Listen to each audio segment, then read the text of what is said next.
WhatsApp guys, this is ওয়েন Sharma, welcome to AyonicBD। তো আজকে আমরা কথা বলবো হিরো গ্ল্যামার নিয়ে। তো চলুন শুরু করা যাক। প্রথমে একটা সিনেমাটিক দেখে নেন, তারপরে আসছি আমি স্পেসিফিকেশনে। One's a company, two's a crowd, three's a party coming, move around like the first rush when the school is out, when the booze is up, when the sun is down.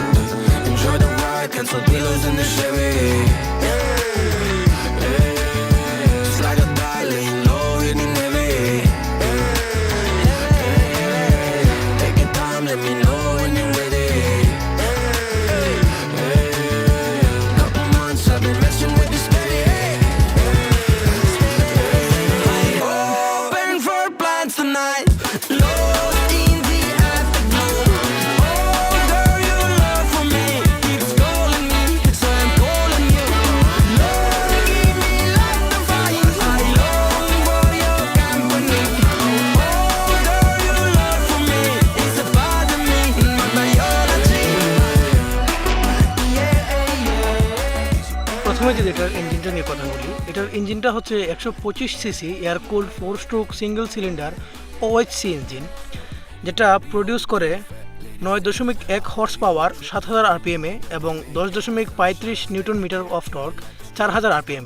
বাইকটিতে self start এবং kick স্টার্টের option রয়েছে। Hero গ্ল্যামারে রয়েছে 4 speed manual transmission gearbox. এটার চেসিসটা হচ্ছে tubular diamond cradle type. Front সাসপেনশনটা হচ্ছে টেলিস্কোপিক হাইড্রোলিক শক অ্যাবজর্ভার্স এবং পেছনের সাসপেনশনটি হচ্ছে 5 স্টেপ অ্যাডজাস্টেবল হাইড্রোলিক শক অ্যাবজর্ভার্স। এটা সিঙ্গেল ডিস্কের বাইক হওয়ার কারণে এটার ফ্রন্টে রয়েছে 240 mm এর ডিস্ক ব্রেক এবং এটার পেছনে রয়েছে ড্রাম ব্রেক। পেছনের টায়ারটি 80-118, সাথে সাথে সামনের টায়ারটিও 80-118। টায়ার দুইটি টিউবলেস। বাইকটির ব্যাটারিটি হচ্ছে 12 ভোল্টের ব্যাটারি। সামনে রয়েছে হেলোজেন হেডল্যাম্প। বাইকটির ground clearance 160 mm। Fuel tank capacity হচ্ছে 13 লিটার। বাইকটির ট্যাঙ্কে 1 লিটার তেল রিজার্ভ হিসাবে থাকে। বাইকটির ওভারঅল কার্ব ওয়েট হচ্ছে 127 কেজি। তো প্রথমে বলছি বাইকটির রাইডিং ফিল নিয়ে। তো বাইকটি আসলে যে অন্যান্য বাইকের মতো না, বাইকটি হচ্ছে একটু ডিসেন্ট টাইপের একটা বাইক। যে বাইকটি মূলত বানানো হয়েছে যারা একটু ডিসেন্টভাবে রাইড করেন, একটু ভালো মাইলেজ দরকার এবং একটু কম প্রাইজের মধ্যে, ওনাদের জন্য আসলে বাইকটি বানানো। সো বাইকটি হচ্ছে হিরো গ্ল্যামার, যেটা 125 সিসির। তো হিরো গ্ল্যামার আগে ছিল এটা হিরো হুন্ডা গ্ল্যামার। আগের বাইকটি এবং এখনের বাইকটির মধ্যে অনেক তফাৎ রয়েছে, কারণ যেহেতু ব্র্যান্ডটা চেঞ্জ হয়েছে তার কারণে তারা অনেক চেঞ্জ করছে এই বাইকটিতে, কিছু কস্ট কাটিংও করছে।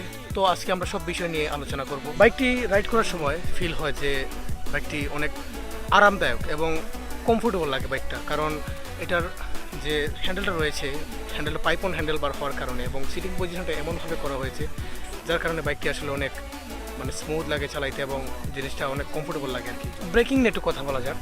ব্রেকিংটা হচ্ছে এটা সিঙ্গেল ডিস্ক বাইক। এটা সিঙ্গেল ডিস্ক হওয়ার কারণে এতে ভালো ধরনের ব্রেকিং করা যায়।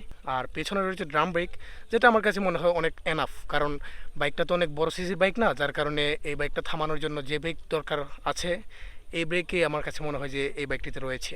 বাইকের কন্ট্রোলিং নিয়ে যে কথা বলি, সো কন্ট্রোলিং নিয়ে কথা বলতে গেলে বলতে হয় যে এইসব বাইকগুলা 127 কেজি ওজনের বাইকটা, তো তত বেশি ওজন না বাইকটা।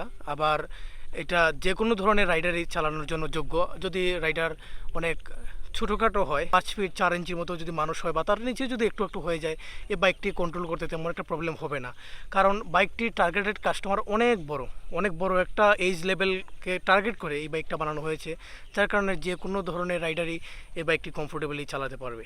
বাইকের পাওয়ারটা এটার সেগমেন্টে ঠিকঠাক, কারণ আমি যদি অন্যান্য বাইকের কথা বলি, যেমন যদি আমি CB7 SP-র কথা বলি, তো CB7 SP-তে পাওয়ারটা খাতায় কলমের বাদ দিই, যদি অন রোড এক্সপিরিয়েন্স বলি, আমার কাছে মনে হয় যে CB7 SP-র পাওয়ারটা একটু বেশি কম্পেয়ার টু ডিসকভার 110, অথবা যদি আমি এই গ্ল্যামারের কথা বলি তো ডিসকভার 110 কেন বলছি, কারণ ডিসকভার 110 আসলে 110 নয়, এটা আসলে 115 সিসির ইঞ্জিন। এই বাইকটিকে আমি তুলনা করব ডিসকভার 110 সিসির সাথে। এই জন্য কেউ অবশ্যই রাগ করবেন না, কারণ এটা আমার সম্পূর্ণ নিজস্ব মতামত। আমি একজন ব্যক্তি হিসাবে আমি একটা মতামত ধারণ করতে পারি। তো আমার কাছে মনে হয় যে ডিসকভারের যে নতুন 110 সিসি রয়েছে ওইটার সাথে বাইকটা আসলে কম্পেয়ার করা যায়। বাইকটার অ্যাক্সিলারেশন ঠিকঠাক, তত বেশি না আমি যদি অন্যান্য বাইকের সাথে তুলনা করি, অন্যান্য বাইকের মতো না, কিন্তু এই বাইকটিতে যে ধরনের অ্যাক্সিলারেশন রয়েছে বাইকটা চালানোর জন্য পর্যাপ্ত পরিমাণ। আমি আসলে প্রায় সময়ই যে ধরনের আমি বাইক নিয়ে কথা বলি না কেন, প্রায় সময় আমি একটা কথাই বলি যে স্টক যে ল্যাম্পটা আছে, বলতে হেডলাইট যেটাকে আমরা বলি, ওইটা অনেক সময় আসলে পর্যাপ্ত পরিমাণ হয় না। তারপরও বাইকটাতে যে ধরনের হেডল্যাম্প রয়েছে ঠিক আছে, পর্যাপ্ত পরিমাণ। তারপর আমার কাছে মনে হয় যে যদি আপনি হাইওয়ে রাইড করেন এই বাইকটি নিয়ে হাইওয়ে রাইড করলে অবশ্যই আপনাকে আরেকটু ভালো ধরনের একটা লাইট লাগানো উচিত।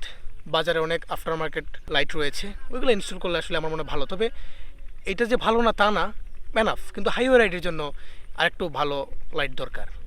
এই বাইকের পিলিয়ন কমফোর্ট অনেক বেশি, কারণ বাইকের যে সিট রয়েছে সিটটি ভালো ধরনের বড় প্রশস্ত, তার জন্য এটার পিলিয়ন কমফোর্ট অনেক ভালো পাওয়া যায় এবং এটার রাইডিং কমফোর্টও অনেক ভালো। আমার কাছে মনে হয় দূর দূরান্তে রাইড করলে বা অনেক বেশি রাইড করলে তেমন একটা প্রবলেম হবে না এই বাইকটিতে। আমি যদি টায়ার নিয়ে কথা বলি, টায়ারটা তত বড় না, টায়ারটা ছোট টায়ার, কারণ এটা হচ্ছে 80-118 টায়ার, যেটা দেখতে অনেক ছোটোই লাগে, কিন্তু অনরোড পারফরমেন্স টায়ারটির মোটামুটি ভালোই রয়েছে, তেমন একটা স্লিপ করে না এবং টায়ারের কম্পাউন্ডটা সফট কম্পাউন্ডের টায়ার, যার কারণে টায়ারের যে গ্রিপিং রয়েছে অথবা যে কন্ট্রোলিং যে রয়েছে এটা ঠিকই আছে, খারাপ না, তেমন একটা খারাপ না। তবে আমার মনে হয় যে সামনের টায়ারের সাথে তাল মিলিয়ে পিছনের টায়ারটা অন্ততপক্ষে 90 সেকশনে দেওয়া যেত, 80 সেকশনে একটু ছোটো হয়ে যায় টায়ারটা। আপনারা তো সিনেমাটিকটা দেখছেনই এবং স্পেসিফিকেশন দেখানোর সময় বাইকটা দেখছেন, আসলে বাইকটা খুবই গুড লুকিং বাইক। এই বাইকটা আসলে এটার সেগমেন্টে কয়েকটা বাইকের মধ্যে আসলেই গুড লুকিং একটা বাইক, কারণ এই বাইকটিতে বসলেও অনেক সুন্দর একটা ফিল আসে, একটা রাইডিং ফিল আসে। সো এই বাইকটিকে নিঃসন্দেহে একটা গুড লুকিং বাইক বলাই যায়। সো যদি আমার কিছু পার্সোনাল এক্সপিরিয়েন্স বলি এই বাইকটাকে নিয়ে, পার্সোনাল এক্সপিরিয়েন্স বলতে এই বাইকটা যখন আমি প্রথম রাইড করি, নতুন একটা রাইডার ছিলাম আমি, এই বাইকটা যখন আমি প্রথম রাইড করি তখন বাইকটার আরেকটা ভার্সন ছিল, এই ভার্সনটা আমি রাইড করি নাই, ওইটার আগের আরেকটা ভার্সন ছিল, ওইটার মুখটা বাইকের যে মাস্কটা রয়েছে এটা অন্য ধরনের একটা ছিল। তো আমি যখন বাইকটা ফার্স্ট রাইড করি তখন হুট করে রোডে ওঠার পর আমার কাছে মনে হয়েছিল যে ওভার পাওয়ার একটি বাইক, কারণ তখন তো আমরা আসলে তত ভালো সিসির বাইক চালাইতে পারতাম না। 150 সিসির বাইক বলতে কি ছিল, পালসার, হাঙ্ক, ওইগুলো ছিল, ওগুলো আসলে আমাদের হাতে নাগালে ছিল না। সো বাইকটা ছিল একসময় ক্রাশ, তো সে কথা এখন আর বললাম নেই। বাইকটি টার্গেট কাস্টমারকে, আসলে বাইকটি সব এইজের মানুষই চালাতে পারবে, আমাদের এইজ থেকে শুরু করে যারা আরও প্রবীণ রয়েছেন তারাও এই বাইকটি চালাতে পারবেন, কারণ বাইকটির লুকস এবং যে স্পেসিফিকেশন রয়েছে আসলে সব ধরনের সব এইজের মানুষগুলোই এই বাইকটি চালাতে পারবে। এই বাইকের কম্পিটিটরস কারা? এই বাইকের কম্পিটিটরস হচ্ছে ডিসকভার 110, ডিসকভার 125, তারপরে রয়েছে CB SP, আরও অনেকগুলো বাইক রয়েছে। আচ্ছা যাক, বাইকটির বর্তমান প্রাইস কত? বাইকটির বর্তমান প্রাইস হচ্ছে 1,20,000 টাকা। তো আমার কাছে মনে হয় যে প্রাইসটা ঠিকঠাকই, কারণ বাইকটি যা দিচ্ছে তার তুলনায় প্রাইসটা আমার কাছে মনে হয় না ঠিকই আছে, সমস্যা নাই। সো কিছু কথা যদি বলি আমি, বাইকটিতে যে ইঞ্জিন অয়েল ইনস্টল করতে হয় সেটি হচ্ছে 10W30 এবং বাইকটির যে ফুয়েল অবশ্যই অকটেন ভরা উচিত, কারণ অকটেনটাই বাংলাদেশের মধ্যে একটু ভালো পাওয়া যায়, যার কারণে আমার মনে হয় যে বাইকটিতে অকটেন নিয়ে চালানোই ভালো হবে। বাইকটি কি আপনার কেনা উচিত? হ্যাঁ, আমার কাছেও মনে হয় অবশ্যই বাইকটি কেনা উচিত যদি আপনি এই ধরনের বাইক খুঁজে থাকেন এই ধরনের প্রাইজের মধ্যে। কেমন লাগলো আমার ভিডিওটি অবশ্যই কমেন্টে জানাবেন, ভালো লাগলে একটি লাইক দিবেন, ভালো না লাগলে ডিসলাইক দিবেন এবং অবশ্যই সাবস্ক্রাইব করবেন আমার চ্যানেল। ধন্যবাদ, ভালো থাকুন, টাটা, গুড বাই।